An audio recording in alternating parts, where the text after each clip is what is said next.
The other day I was relating to another Christian what it is that I do for a living. I was saying I work with people coming out of deep trauma. And he cursed them by saying they will always bear that mark in some way. This is not biblical. Let me prove it to you. There is a story in the Bible where Jesus is walking along and he meets 10 lepers who ask him for cleansing. And he says, "You're cleansed, go present yourself to the priest." And they all leave. 9 of them were Jewish. 1 was a Samaritan, and that Samaritan came back and fell at the feet of Jesus and began to thank him and worship him. And Jesus said to him, "You've been healed." Leprosy takes your fingers, your toes, your nose, your ears. It's a flesh-eating disease.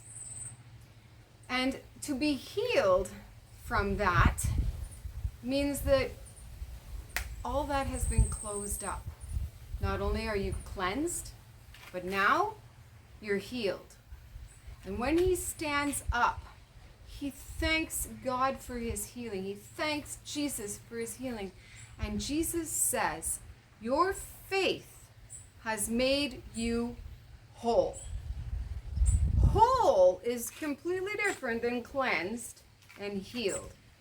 Whole is restoration. Everywhere in the Bible you see this pattern of being cleansed, healed, and restored. But how many of us, when we're cleansed, and we can go back into society, we can go back to our families, and we're happy with that, we're satisfied with that. And we have to wait for those wounds to heal over. Because cleansing only means that there's no bacterial infection. There's no more infection. But you're still going to go through the healing process. How many of us are satisfied with healed? But healing leaves a scar. And if you've ever gotten on your body a scar that has any depth at all, you always have to work around it. You are always conscious of that scar. It's always on your mind. And you have to live your life around what that scar means. But whole, what he did for that leper, he gave him back his missing parts. He restored the leper. Only 1 in 10 actively goes after restoration. The rest of us are subject to people who don't know their audience. Have you ever been someone who's lived through something quite traumatic and God has healed and restored your life, and then you hear somebody spouting off facts? Oh, well, people who've had this happen to them, they're most likely in society to not succeed. And they have no idea that in their midst is somebody who's calling for one of these 3 levels. No idea. But they open their mouth and speak with such a level of conviction that a lot of people stop going after God for more. God says that he puts his word above his name. That means that every single thing he has promised, if you actively seek after it, you will have it. Jesus says you have not because you ask not.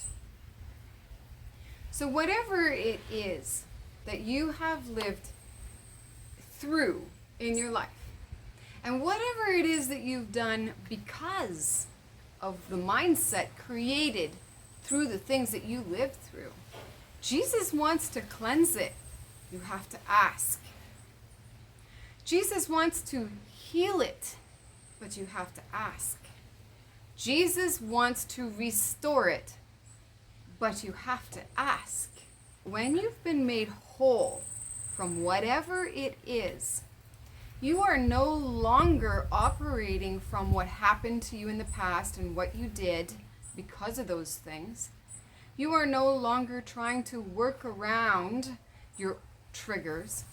Instead, you've been freed from your triggers through wholeness.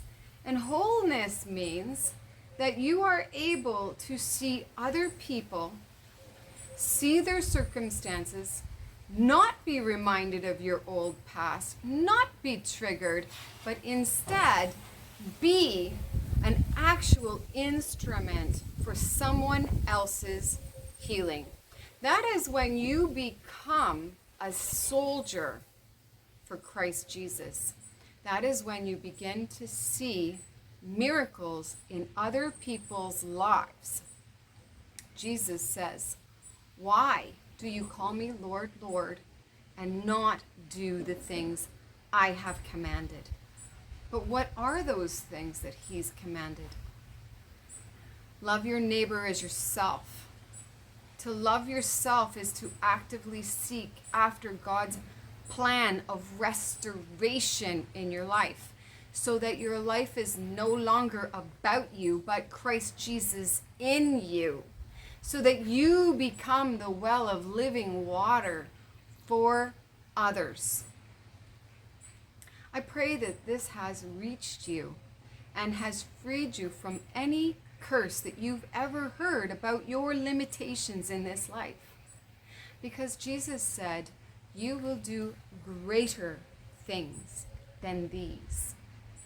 People who want to actively live God's plan for their life, people who are illuminated by Jesus's ability to heal people, to restore people, and want to be someone who emulates the power that Jesus walked in, actively search after wholeness and restoration. Have a wonderful day.